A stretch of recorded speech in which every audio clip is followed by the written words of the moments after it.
Tonight we look at the first sign, Al-Masih al-Dajjal. Let us begin with definition. Dajjal is a being, a wujud. Dajjal was created by Allah subhanahu wa ta'ala. He created him in his wisdom. And when Allah created Dajjal, Allah endowed Dajjal with awesome power, with awesome versatility.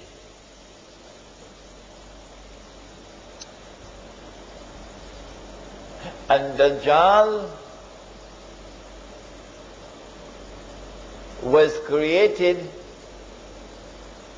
at that time when Adam alayhi salam was created. Because the Prophet said, sallallahu ta'ala alayhi wasallam, he said, every prophet has warned his people about Dajjal. Every prophet. So Dajjal has been created a long time ago. In the last age, Dajjal will be released. And when he is released on earth, Dajjal will have a general mission and he will have a specific mission. His general mission is to test all of mankind, to test you, to see whether you have any faith at all. All those who fail his test are heading for the fire. His test will be an awesomely difficult test. So great will be the tests and trials to which mankind will be subjected by Dajjal, that the Prophet said, sallallahu ta'ala alayhi wasallam, he said the greatest fitna means a test and a trial. He said the greatest fitna that mankind will experience from the time of Adam alayhi salam to the last day is the fitna of Dajjal. So don't play around with this subject. Be very serious with this subject. Dajjal will not only test all of mankind, and tonight we will look at some of the tests, but Dajjal has a specific mission. His mission is to impersonate Al-Masih and to get Banu Israel to believe that he is Al-Masih. And so in order to understand Dajjal in his capacity as Al-Masih al-Dajjal, we need first to understand who or what is Al-Masih.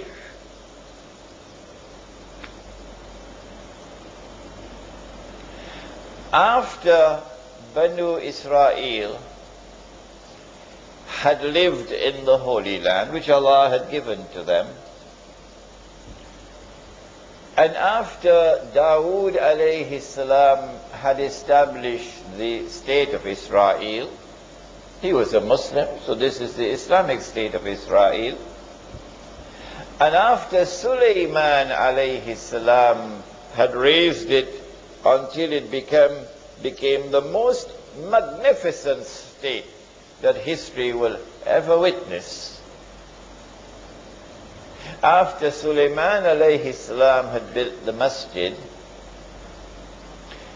and therefore after Banu Israel had experienced, take note of this, after Banu Israel had experienced the golden age,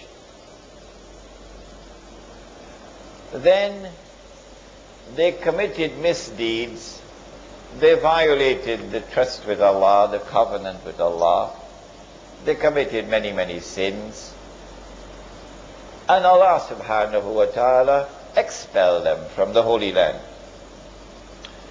Surah to Bani Israel of the Quran, Surah number 17, describes this. وَقَضَيْنَا إِلَى بَنِي إِسْرَائِيلَ فِي الْكِتَابِ لَتُفْسِدُنَّ فِي الْأَرْضِ يعني الأرض المقدسة لَتُفْسِدُنَّ فِي الْأَرْضِ مَرَّتَيْنِ وَلَتَعْلُنَّ عُلُوًّا كَبِيرًا. Twice did Banu Israel commit fasad in the Holy Land. Fasad is not just corruption. Fasad is a corruption which is destructive in nature. What did they do? We don't have the time tonight.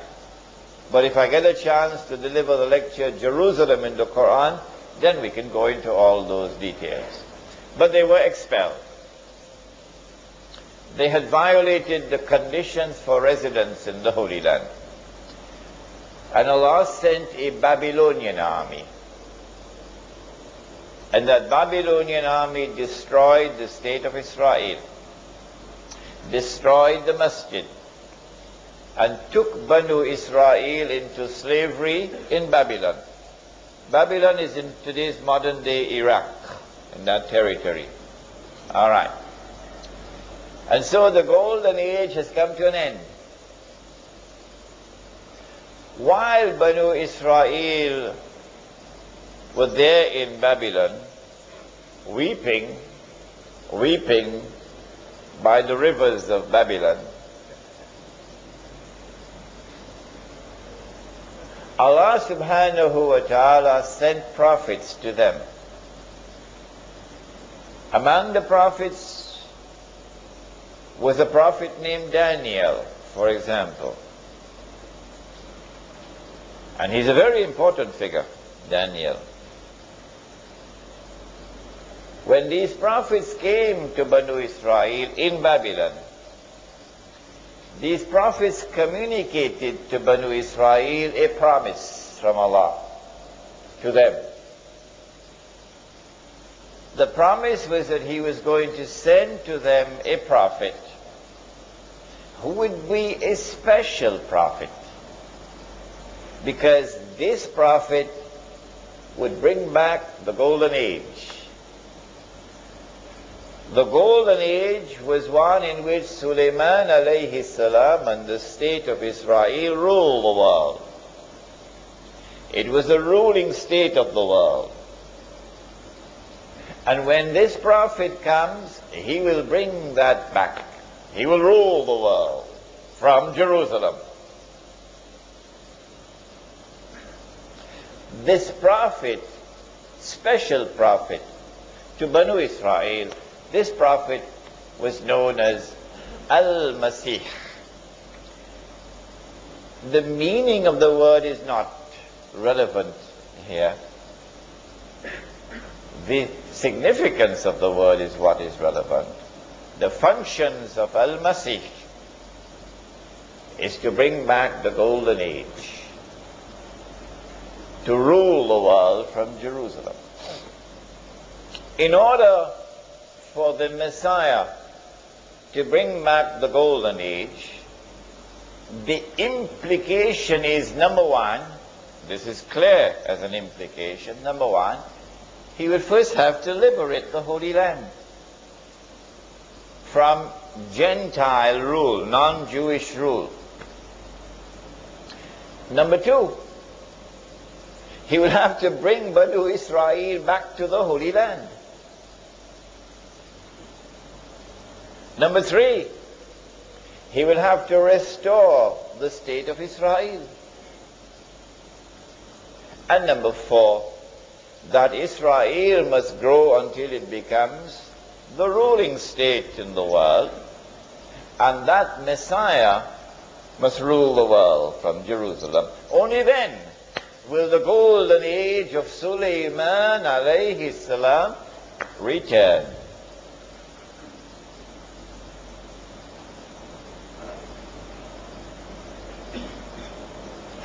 When Allah subhanahu wa ta'ala fulfilled His promise and sent the Messiah, Al-Masih, in the person of Isa alayhi salam, they rejected him.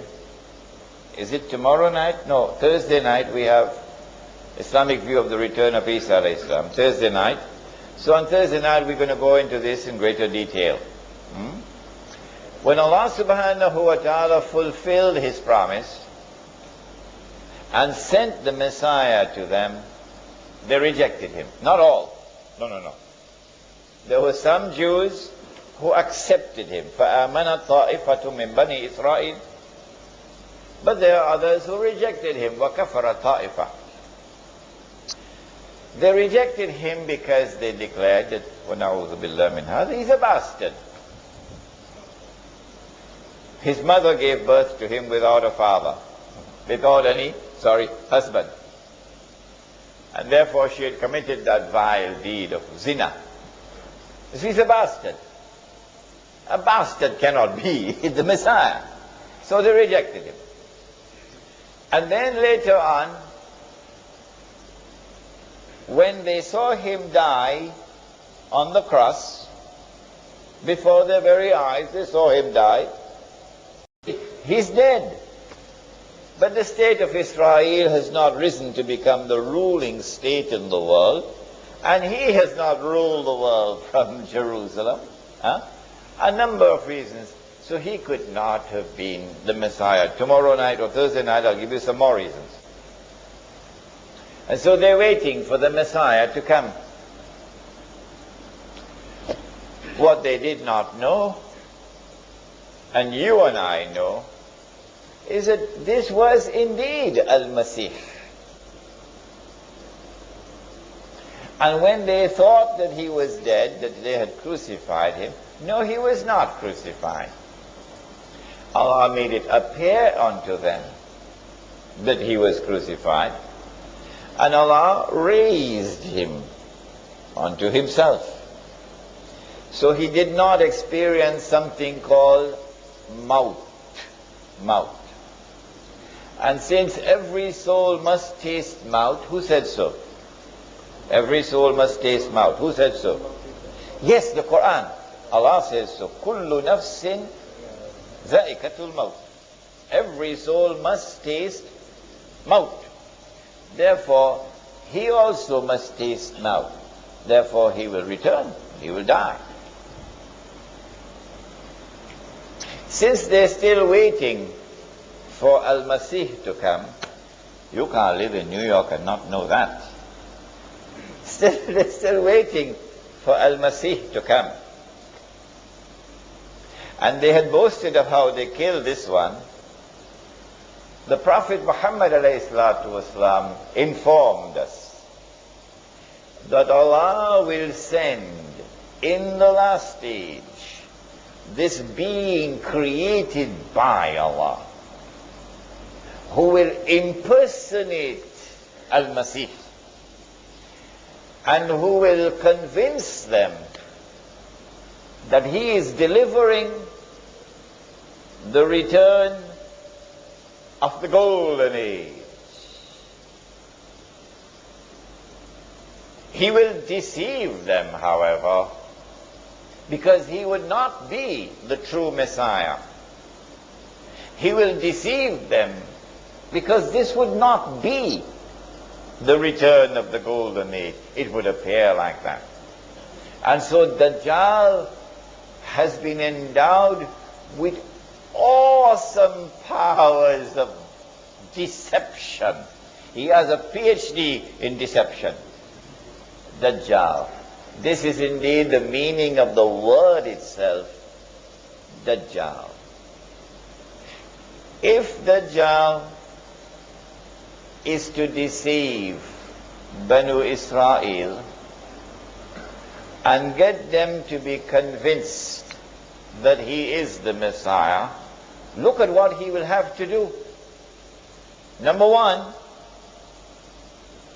he will have to liberate the Holy Land of non-Jewish rule. Number two, he'll have to bring Banu Israel back to the Holy Land. No matter how long they had lived outside of the Holy Land, he'll have to bring them back. Number three, he will have to restore the state of Israel.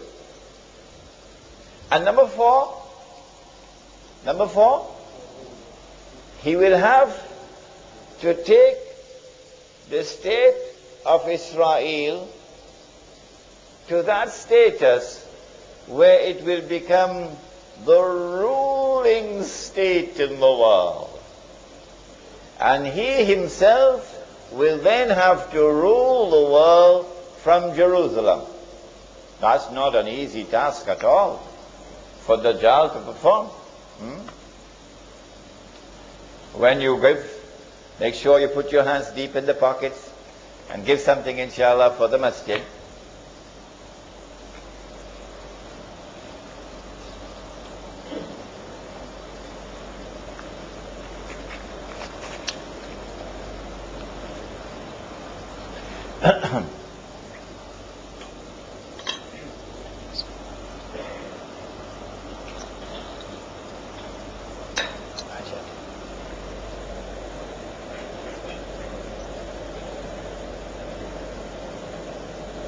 Now let's come to the first hadith. There are very few I'm going to quote, but they're very important. The Prophet said, sallallahu ta'ala alayhi wa sallam, the hadith is in Sahih Muslim, and it is perhaps the most important of the hadith I'm going to quote tonight, this one. He said, when Dajjal is released, he will live on earth for 40 days. One day like a year.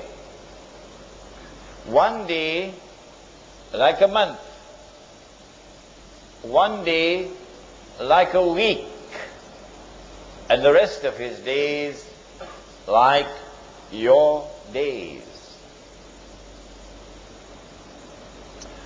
When his day is like our day, he will be in our dimension of time.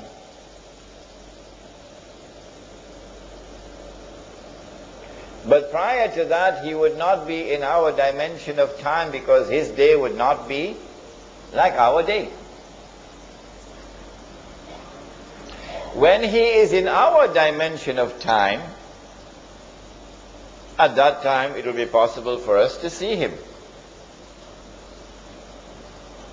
At that time, he will appear as a human being. A human being, not a system, not a civilization, a human being. And he would be a Jew. And he would be a young man, powerfully built, with curly hair. At that time, when he appears in the world, in our dimension of time, the Prophet said, alayhi salatu wasalam, he will come from the east.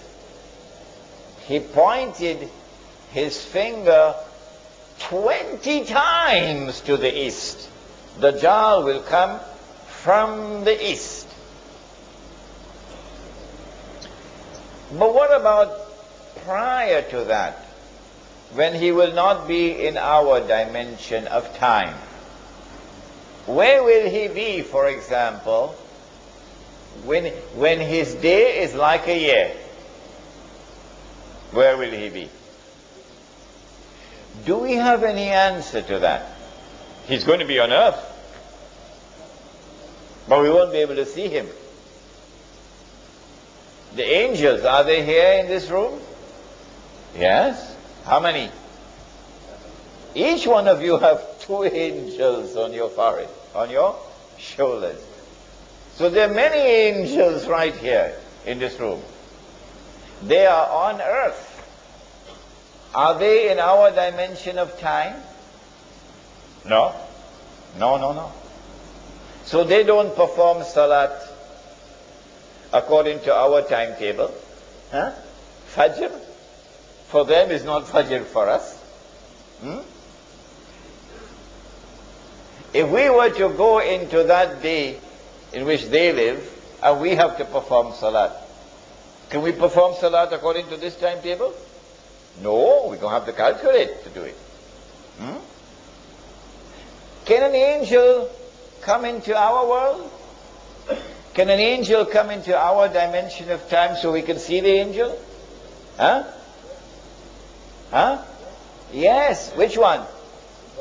Yes, Jibreel alayhi salam came as a human being, right in the masjid. Are there jinn in this masjid now? Oh yes, they are. They are on earth. Can we see them? Are they in our dimension of time? No, they're not. But can they enter into our dimension of time? Yes. Mr. Shaitan himself, Iblis,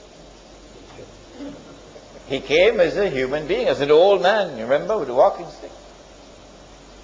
So Dajjal will enter into our dimension of time one day. We see him. But prior to that, in a day which is like a year, where will he be? It is from that location that he will commence his attack. He will begin his effort. Number one, to liberate the Holy Land. Number two, to bring the Jews back to the Holy Land. Number three, to restore the state of Israel. Number four, you know what's number four. From that location, he will begin the effort. Where will it be? Fortunately for us, we have the answer. And it is also in Sahih Muslim. It is known as the hadith of Tamim ad-Dari. Listen to it carefully now. Tamim ad-Dari was a Christian who took the Shahada, became a Muslim in Medina. He came to the Prophet ﷺ and narrated an experience which he had. The Prophet ﷺ, after the Salat in the masjid, asked the people, sit down, sit down. I have something to tell you. Tamim ad-Dari has come to me and told me something about Dajjal, which confirms what I have been saying to you. So we know that what is contained in this story is true. What did Tamim ad-Dari experience? He said that he and some 40 of his companions went on board a ship. So you need water, eh? So they have to go in some place where you can travel with a ship, a sea or an ocean. And when they went on board the ship, a storm came. And the storm blew the ship for 40 days before, for a whole month, sorry, not 40 days. The storm blew the ship for a whole month before they reached land. Now, if you are on the western side of Arabia, which is Hijaz, and you get on board a ship, there are only two seas on which you can travel. One is the Mediterranean Sea, and the other is the Red Sea. Only these two. But it seems very much unlikely, in fact impossible, for a ship to be on the Red Sea and for a storm to be blowing and that ship did not touch land for a whole month, because the Red Sea is very narrow. And so I have chosen so hairy, so much hair, that you could hardly distinguish the head from the tail. So this beast is concealing its identity. And the beast spoke and said that I am what? Huh? I am? Are you guessing now? I am Jassas. Jassas means a spy. A spy. So this is number one, an island about 1 month's journey from the western side of Arabia. Number two, this is an island which conceals its true identity. Number three, this is an island of those who have PhDs in spying, in espionage, in intelligence work. Jassas then said to them, there is someone waiting to see you over there at the monastery, Christian monastery. So this is a Christian island. When they went to the monastery, they found this young man, powerfully built, curly hair, but he was in chains. His hand chained to his neck, his legs chained. And this man started to question them, a number of questions. The Nabi al-Ummi, has he arrived in Medina? Nabi al-Ummi means, it doesn't mean the Nabi who cannot read and write. No. It means the Nabi who is not a Jew. The Nabi who is Gentile. Has he arrived in Medina? Yes, he has. Are the people accepting him? Some are accepting, some are not. This man then says, it will be to their benefit if they will follow him. A very important statement. Then he asked, the date plantations of a particular area, is the crop still coming out in abundance? They said yes. He said, I don't think it'll last for long. And then he asked, Buhayratu Tabariya, that's the Arabic name. The English name is the Sea of Galilee. The Jews call it Lake Kinneret. It is the largest sea in the Holy Land. It is from the Sea of Galilee that whole of the Holy Land gets water. The Sea of Galilee. He said, is there any water in the Sea of Galilee?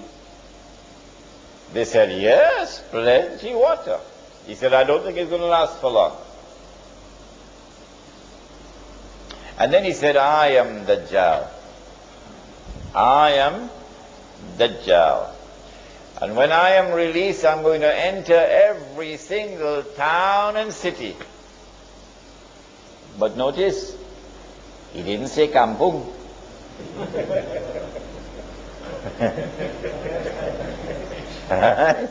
He said, when I am released, I'm going to enter every town and city, except Mecca and Medina, because the angels will bar me. Which means at the time when Dajjal's day will be like our day, and he appears in the world as a human being, at that time he cannot enter Mecca and Medina, the angels will guard him. Now then, we now know from this hadith that when Dajjal is released and commences his mission, he will commence his mission from this island. Which island is it? In 1917,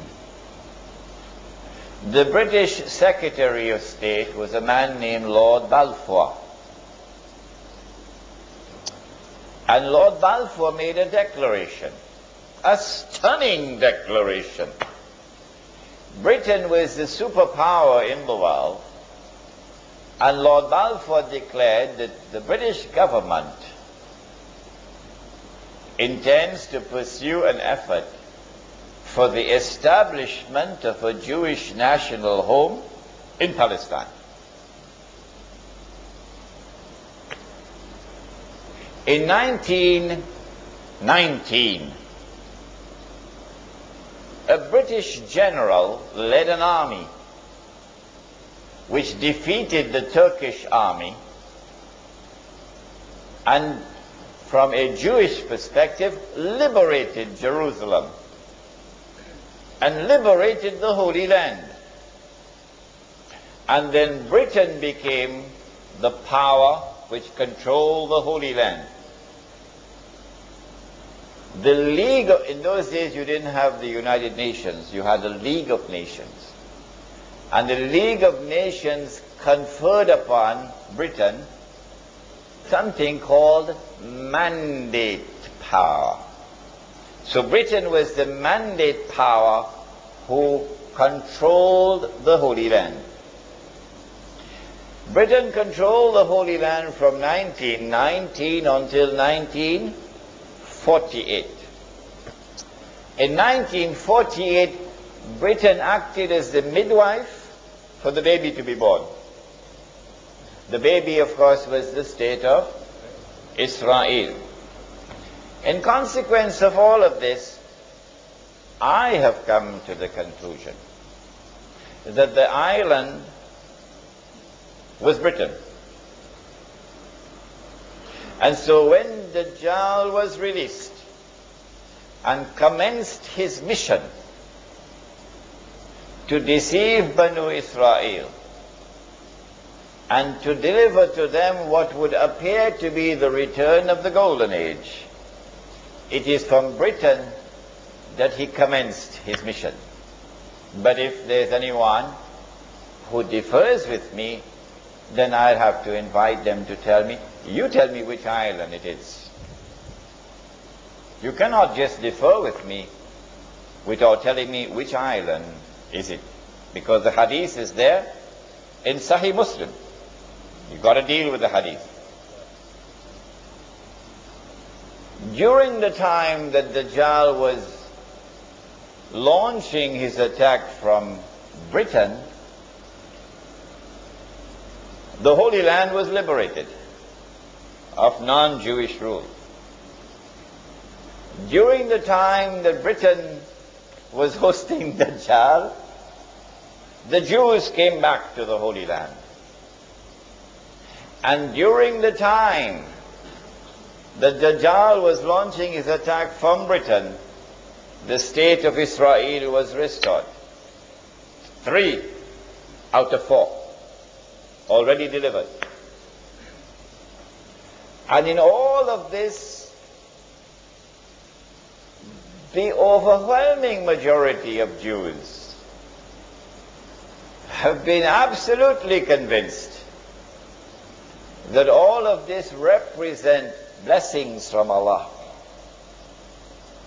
That Allah is validating the Jewish claim to truth.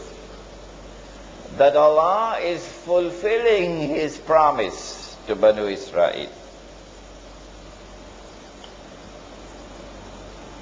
Now comes a little more difficult part. It was fairly simple to identify the island of Britain.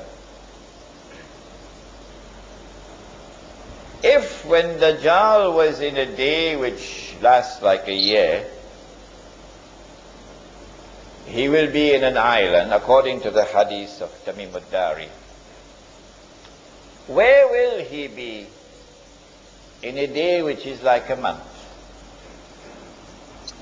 Is he going to move to another territory? And if he moves to another territory, how can we recognize it?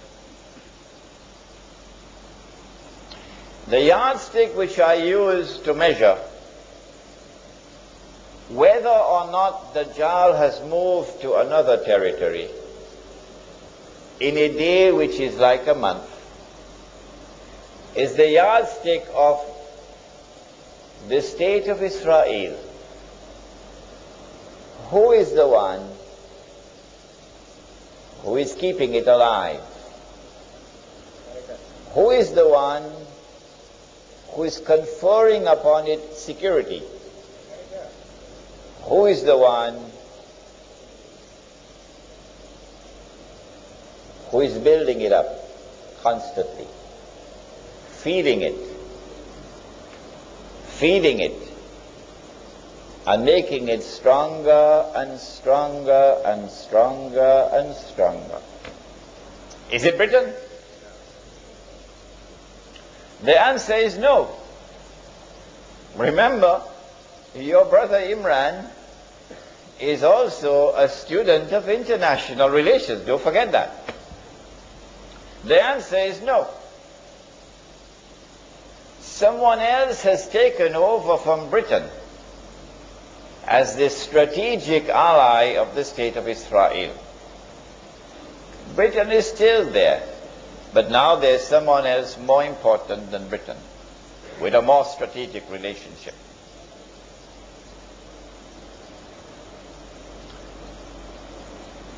The United States of America is without any question whatsoever the most important strategic ally of the State of Israel in the world today. Without any question whatsoever. The United States of America is the country which is supporting Israel with the greatest amount of financial assistance and material assistance.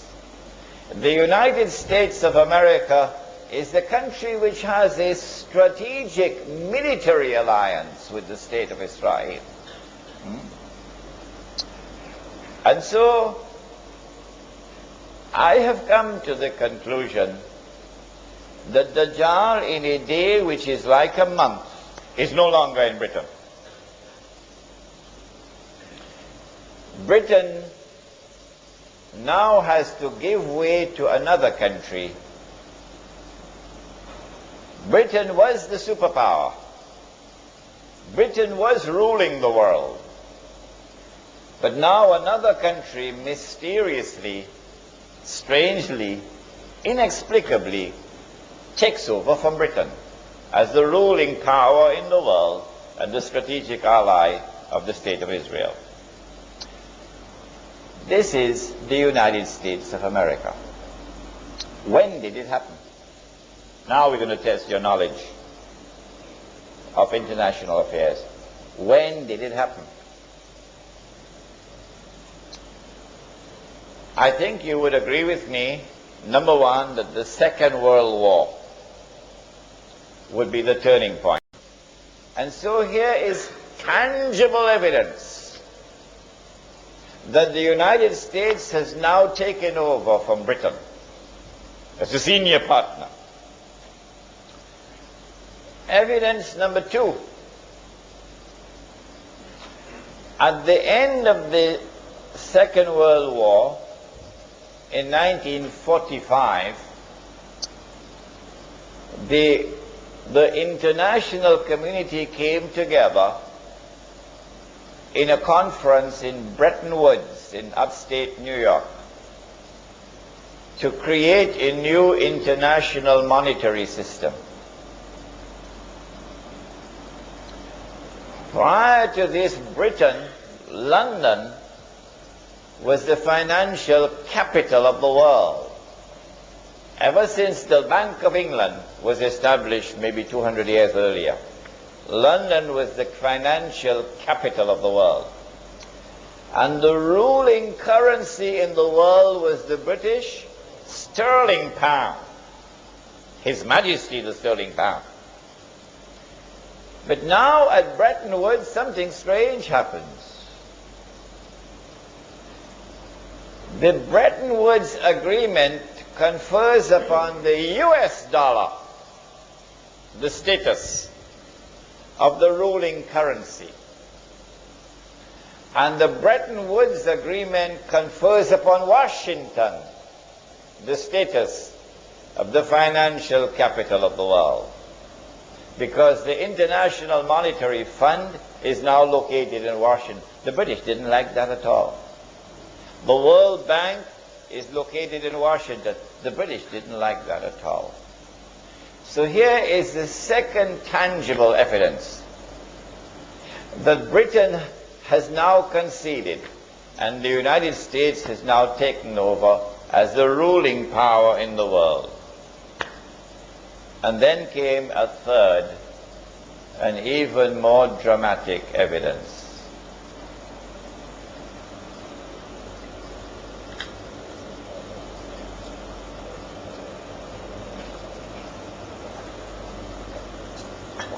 In 1952, a revolution took place in Egypt, and the Egyptian king Farouk was overthrown by the military.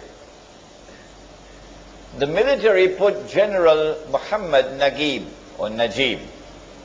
as the president. But he was like a figurehead really, because there were a group of officers who really controlled the thing. Muhammad Najib remained as the president from 1952 until 1956. But in 1955, there was a very important conference of Asian and African states which took place in a city in Indonesia. Which one? Bandung. I was in Bandung 2 weeks ago. Bandung, water in Bandung very cold. When you take your bath in the morning, very cold water. At the Bandung conference, it is not Muhammad Najib who goes to represent Egypt, but rather a man named Gamal Abdel Nasser. That's a sign of who is in charge. The next year, 1956, Gamal Abdel Nasser replaces Muhammad Najib as the president of Egypt. Shortly after that, same 1956, he nationalized the Suez Canal. Who built the Suez Canal? The French. Ferdinand de Lesseps was the French engineer.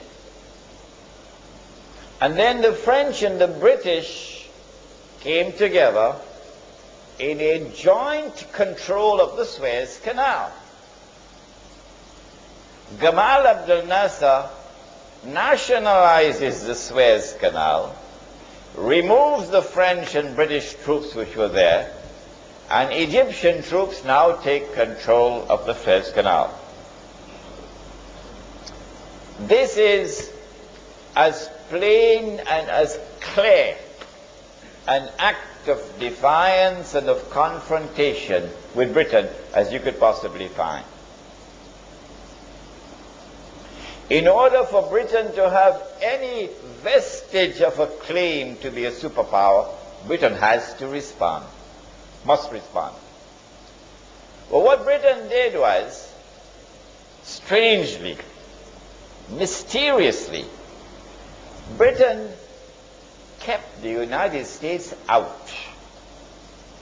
And the British and the French joined with Israel. And these three countries invaded Egypt. They landed in Suez and they took control of Suez. And the Israeli army swept through the Sinai Peninsula and took control of the whole of Sinai. And the Israeli army reached to the Suez Canal.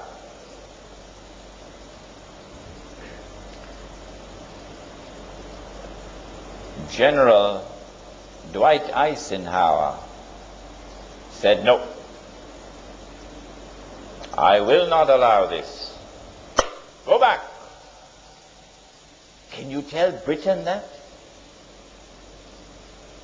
Withdraw your troops, go back. Will Britain obey? Sir Anthony Eden was the British Prime Minister. Guess what Britain had to do? Huh?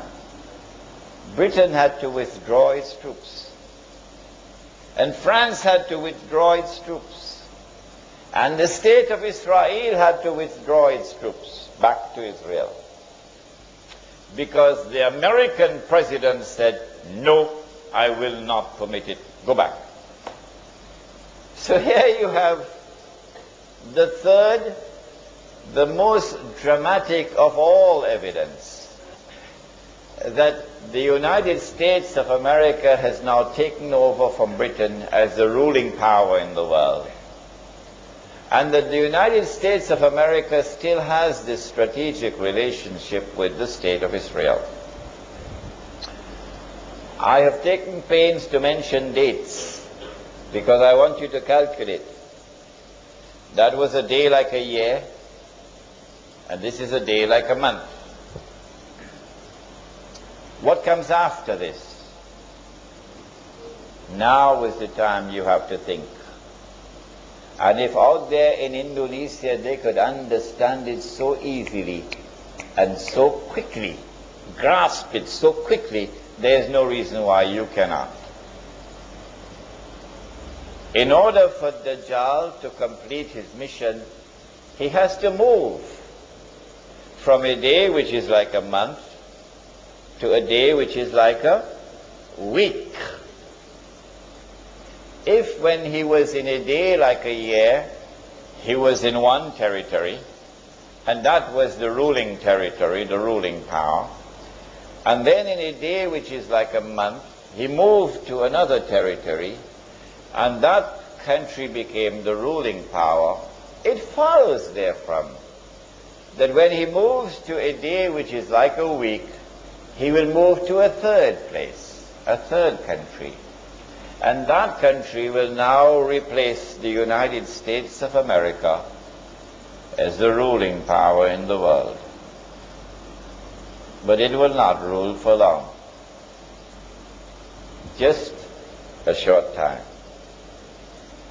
Which will be that territory?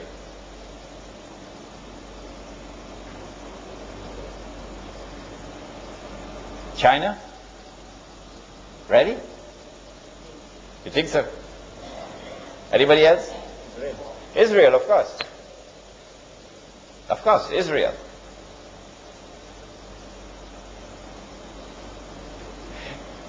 The state of Israel already has, or has been given by the United States, thanks to people like Jonathan Pollard,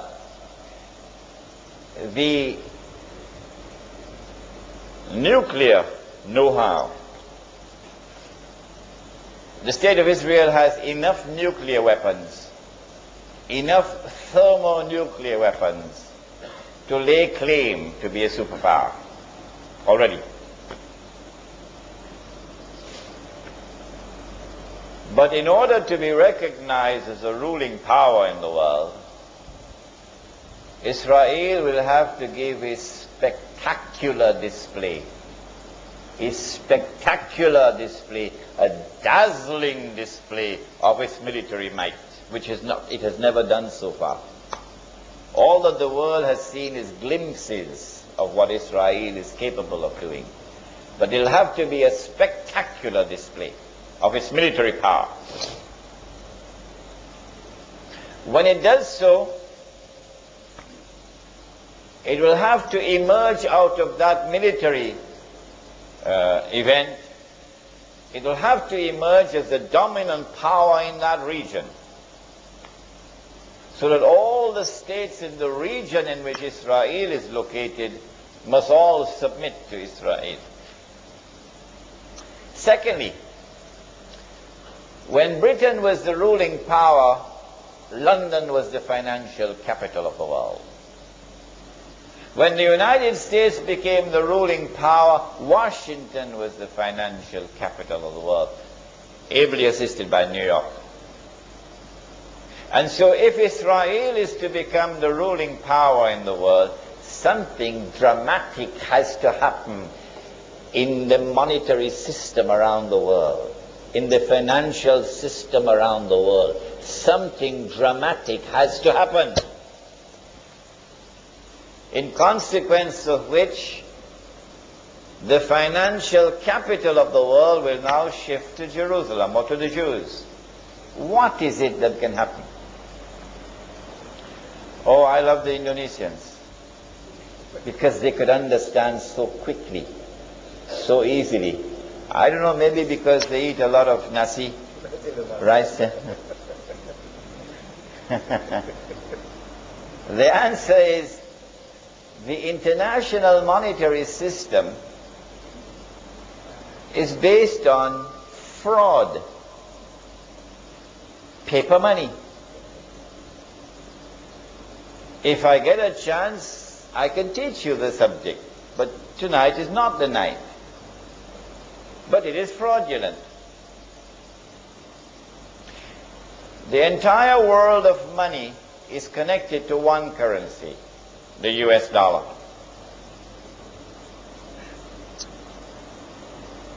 The Indonesian rupiah can fall, and it will cause ripple effect on neighboring countries and so on, but it wouldn't bring down the world. The Turkish lira could be ready for Salatul Janazah, which is almost what is happening now. Turkish lira. But it would not bring down the world of paper money. But if the US dollar collapses, details, I don't have the time tonight. Something is going to happen which will bring the US dollar crashing down. You don't believe me? If you don't believe me, when it happens, then you will have to believe me. Yes, you will have to believe me on that day. But then you would look like a donkey. Yes, all those who have stayed confident that there is integrity in this monetary system, and this money is strong, it will never fall, and Imran is just talking nonsense. On that day, they will look like donkeys when the whole system crashes. Our Prophet has prophesied it. It's there in the hadith.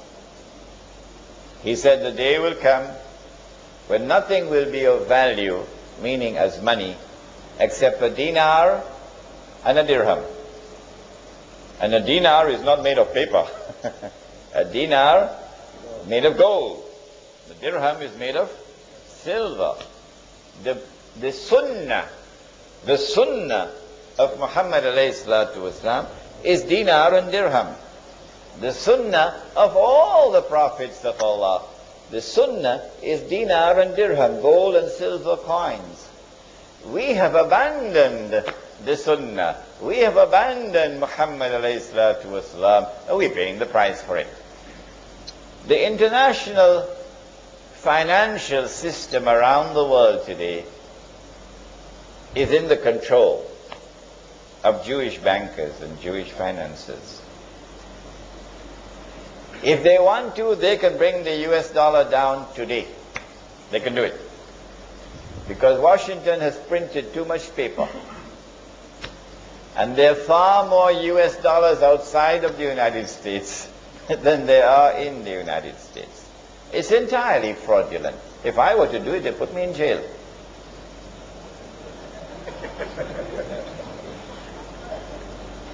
And so two things will have to happen. The financial system will have to collapse, and after that, the Jews will control the finances of the world. And number two, there'll have to be this spectacular display of military power. But when that military attack takes place, Israel will have to be able to argue, we were provoked. We're only trying to defend ourselves. So in order to do this, you have to begin the process with Ariel Sharon going into Masjid al-Aqsa with 1,000